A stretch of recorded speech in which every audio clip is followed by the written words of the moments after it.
Last night was a pretty terrible night for Russia. It felt like revenge, and I don't know that for sure. Maybe all these strikes were pre-planned, but I'll show you what happened and let you decide what happened. My name is Darren Gerdes. I'm just a professor trying to provide context in the war in Ukraine. Let me show you what was happening. This is the arrows are showing Ukrainian drones leaving Ukraine and where they were going. There were quite a few of them, and this is from Drone Bomber. Some Russian statistics for last night. 251 Ukrainian drones were, quote, intercepted and destroyed, unquote, over Russia last night. This is according to the Russian Defense Ministry, including the Moscow region. So they're claiming that they destroyed 251, whether it was, so there's a minimum bar of 251. 87 flights delayed and canceled in Sochi airport, a drone attack on one of the largest producers of explosives, oil depot on fire in Russian-occupied Fedosia, drones spotted in Russian-occupied Crimea, and all these other places that are listed here that I'm not just going to keep reading. Okay, powerful explosion occurred near the Saki airfield. Several more explosions in Novofedorovka, apparently from Russian air defenses, and so the hits go on and on. That was yesterday during the day, and I don't see any follow-up on that. So maybe something happened on the Saki air base, maybe it didn't. I can't really track it down, but what I can show you is this. General Staff confirms Ukrainian forces struck the Severdolov plant in this name that's Derezhnyssk. I just killed that one.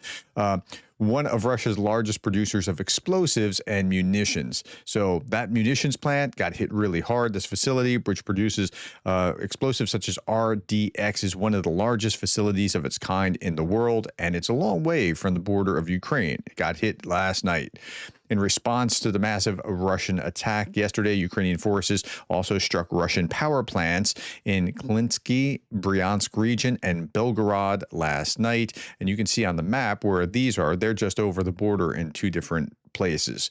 But yeah, these are thermal power plants, equivalent of what the Russians are doing to the Ukrainians day over day, trying to hit thermal power plants as winter is approaching.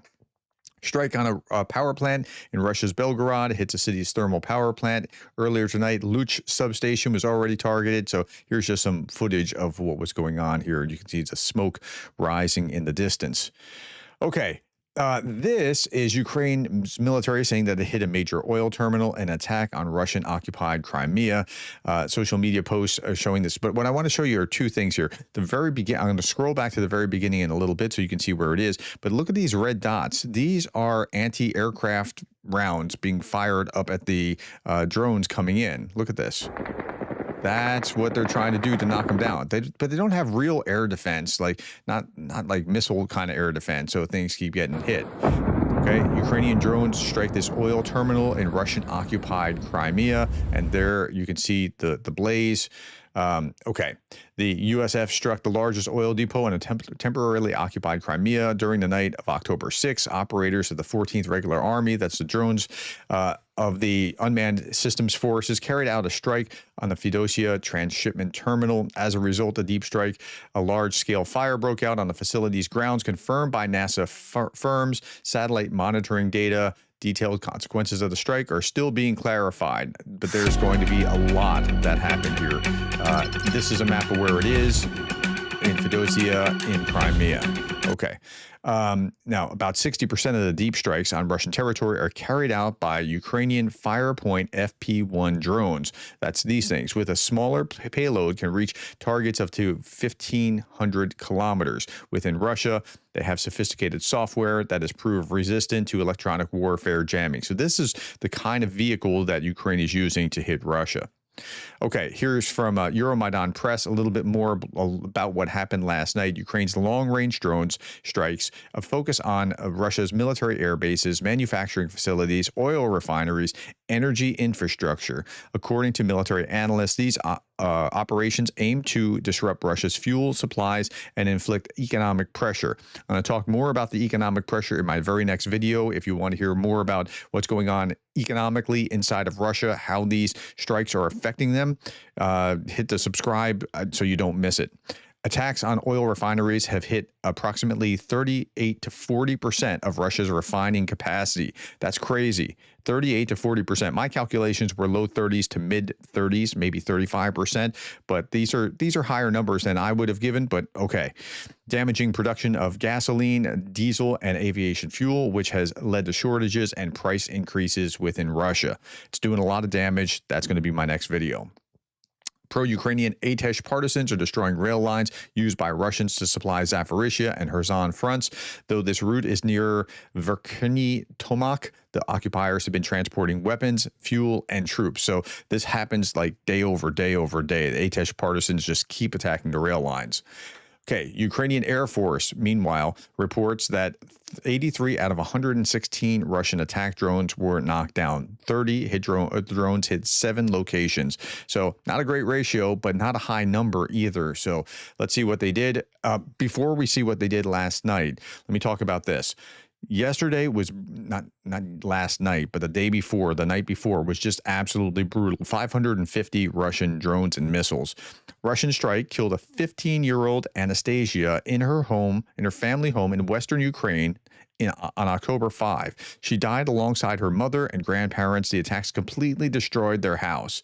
I want you to see this is what Russia has been doing. This is what Russia has been doing, killing people like that. She's not a soldier. She's not on the front lines. And I'm going to come back to this story at the very end because there's something else I want you to see. Damage to a maternity hospital in Sumy after Russian drone attack. A maternity hospital. Didn't I just show you how the Ukrainians are attacking an oil depot, a warehouse or a factory that's creating RDX and those kind of things, right? I mean, it's one thing after another that's trying to destroy the Russians' war efforts. And they're going after a maternity hospital or striking frontline city of Kherson in the suburbs, trapped civilians under rubble, set homes ablaze, killed a woman, wounded 9 people, including an entire family of 4. This is what the Russians are doing meanwhile. Since the start of the full-scale invasion, said Zelensky, the capacity of Ukraine's defense industry has increased by tenfold. Our production potential for drones and missiles alone will reach $35 billion next year. Already, over 40% of the weapons in use at the front are either made in Ukraine or produced with Ukraine. So they're moving the right direction headlong. And here's some images of 3 Russian Shahed kamikaze drones shot down by Sting interceptors. And this is the Stings getting very close, taking the pictures in the process. Okay, drone markings on Ukrainian Air Force's AN-28 light aircraft. These light aircraft, you wouldn't think that they're going to be very useful for much, right? But as far as getting up there and being able to knock down drones, yeah. And look at the drone markings on these, that they've knocked these out of the sky. That's awesome. Okay, on the battlefield, 1,090 Russians off the battlefield day over day. Remember, about 1,000 is what is average. So 1,090, that takes off the 890 the other day to make those about average. 5 tanks, 4 armored fighting vehicles, 18 artillery systems, 63 vehicles and fuel tanks. And they are also accounting for the 38 cruise missiles the day before. Most engagements since May, highest casualties this month so far. In the Pokrovsk direction, Russian invaders conducted 39 assaults. So that's a little low for the 1,000 plus, but that's what's going on in Pokrovsk. They still want Pokrovsk desperately. Several things, says Andrew Perpetua, are simultaneously true. First, not all Russian soldiers attack civilians. That's true. Not all do. Some do, but not all. Not all attacks on civilians are intentional. Some are accidental. Also true. But the third thing, Russians intentionally attack and kill civilians, and we have extensive documented proof. Now, if 1 and 2 are true, that does not mean in any manner it mitigates what's going on in number 3. So you can't excuse number 3 because numbers 1 and 2 are also true. This is true, but this is also true, and it's evil. Okay. Ukrainian pilots ran a high-stakes game of hide-and-seek with Russian assault troops somewhere over Kupiansk fields. Russian infantry keeps marching one way across the fields. Yeah, they don't seem to get back not as many go back as come forward. That's what it's saying. Now, this is just one person's perspective, so I want you to take it with a grain of salt, but it gives you some insight. saying, why are there not enough of these assaults? Because commanders view them as expendable. So a Russian Vogtner writes that the life cycle of a Russian assault infantryman is only 12 days. Well, why aren't there so many assaults? Russian commanders see them as expendable. They'll get new ones, but the general staff demands promotions, bonuses for promotions, and they still have to earn their advances. Average life cycle of an assault is 12 days. Day 1, he signs a contract, he arrives in the training ground. Days 2 through 11, training at the training ground. Day 12, it's filling a position, and then he's sent right into slaughter. So not a lot of training, and again, they're expendable, so that's how you deal with them. Okay, remember that 15-year-old Anastasia, Anastasia. Ukrainian defender Volodymyr comes home from the front line to the place where his daughter, 15-year-old Anastasia, was killed by Russia. The house in the village of Lapavika, Lviv region, where the family lived, was destroyed during a Russian attack on October 5, which killed Anastasia and 3 other family members. Her dad said they just texted the previous evening, and then he got the horrible news that Anastasia was dead the next morning. Deepest condolences. So this guy arrived home from the front, and it was 1,000 kilometers. This attack was 1,000 kilometers from the front line where he was fighting with the Russians. Yep. That's what was going on. This is how the Russians are. There's no phone signal, but somehow my mother-in-law managed to call me in the morning. My daughter was studying here at the Lipivka Lyceum. She had just turned 15 on August 26th. We had texted each other in the evening. She asked how I was, and I replied, everything's okay. How are you? She answered, everything okay too. And then I got the news this morning. In the morning, I got the news. 1,000 kilometers, not 1,000 meters, 1,000 kilometers from the front.